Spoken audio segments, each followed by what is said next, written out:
Burnley FC is known for nothing much really. Chances are Viz is the only one actually watching this video. However, behind this club is something that nobody even knows, and it will shock you. This is team 1 of explaining the entire history of the Premier League. We're doing this with every single team, so if you want to see yours, make sure to subscribe. We have to go all the way back to 1882. A group of rugby players decided, hey, we don't like this anymore, and decided to switch to football, hence forming Burnley Rovers, as it was formerly called. The year after, they moved to Turf Moor in search for more space, which still remains as their stadium to this very day and ranks as the 9th oldest stadium still used in England. They were a part of 12 founding members of the Football League, aka the first ever proper football league in England. Their first few years consisted of them bouncing up and down between the 1st and 2nd division, and fell into financial problems within the early 1900s.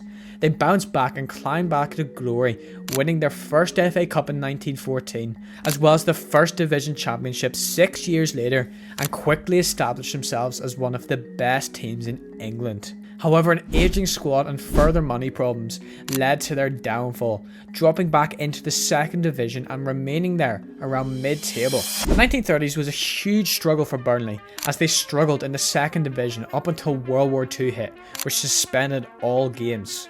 However, after the war, they bounced back and entered to what most fans refer to as the golden era for Burnley.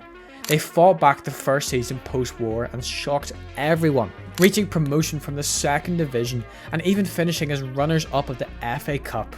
They were nicknamed the Iron Curtain and conceded just 29 goals in 42 games. They carried this form and were praised for being one of the first clubs with an established academy. Their new manager Harry Potts began playing innovative tactics and managed to help Burnley lift their 2nd First Division title ever. They even played in the European Cup in the 60-61 season, reaching the quarter-finals. They remained in contention for the top for the next few years until the mid-60s, where something strange happened that would impact Burnley FC forever. Aged talents, selling star players, and stubborn owners who weren't willing to spend all led to Burnley facing a downward spiral.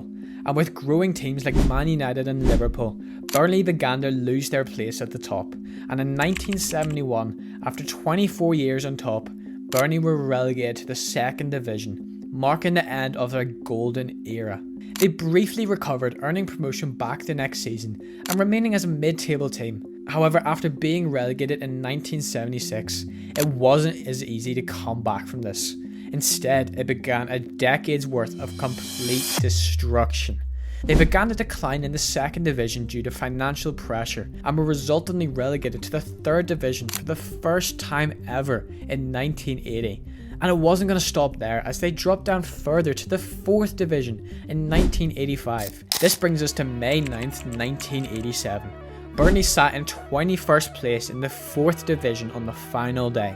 They faced Leyton Orient, in which a loss would result in them being relegated to non-league football and potentially being completely liquidated as a club. It was a complete make or break for Burnley. 15,000 fans, 5 times their usual, crowded into Turf Moor, knowing that this could be their last ever match.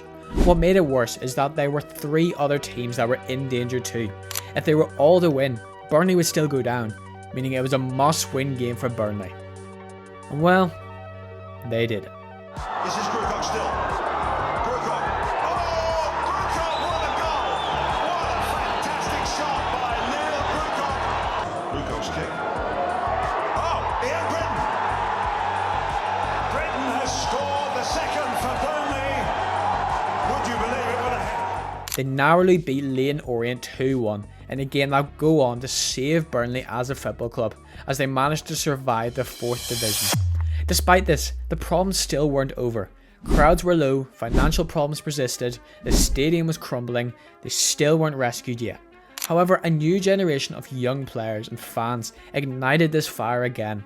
Under new manager Jimmy Mullen, Burnley escaped the 4th division in 1991 by winning the title, before winning at Wembley 2 years later to get promoted to the 2nd division. There were some problems as they struggled to stay up in the 2nd division as they dropped back down. However, were promoted again in 2000, where they were there to stay. And then In 2009, after 33 years away, Burnley were promoted back to the Premier League once again. Despite beating giants like Man United, Everton, Sunderland and more in their first season, they weren't stable enough to stay in the Prem and were thus relegated back down. However, after hiring Sean Dyche in 2012, Burnley began climbing up the ranks once again. Despite being the lowest spenders, Sean Dyche led his team to automatic promotion back to the Prem in 2014, with his star man Danny Ings scoring 21 goals. They were known for Dyche's key tactics, aka Brexit ball. A bit of back and forth showed Burnley as a yo-yo club for a few years before surviving relegation in the 16-17 season and securing safety for the first time ever in the Premier League. The next season saw something that nobody would have ever expected. Burnley rose as complete underdogs, finishing a historic 7th place, qualifying for Europe for the first time in over 50 years. All this, and they still had one of the lowest budgets in the league. Through the next few years, core players like Ben Mee, Nick Pope, Chris Wood, Dwight McNeil and more were key in stabilising Burnley as a mid-table Premier League club. They secured top-tier football for 5 years. A combination of losing key players, as well as a poor season in general, saw Burnley relegated once again in 2022. Sean Dyche was controversially sacked after 10 years at the club and was replaced by Vincent Kompany, who used the complete opposite style as Dyche. He turned Burnley into a high possession, modern style of club, which saw them dominate the championship, winning it on a whopping 101 points, securing promotion with 7 games to spare. They faced quite a shock the next season as the pace of the Premier League football was too difficult to contend with.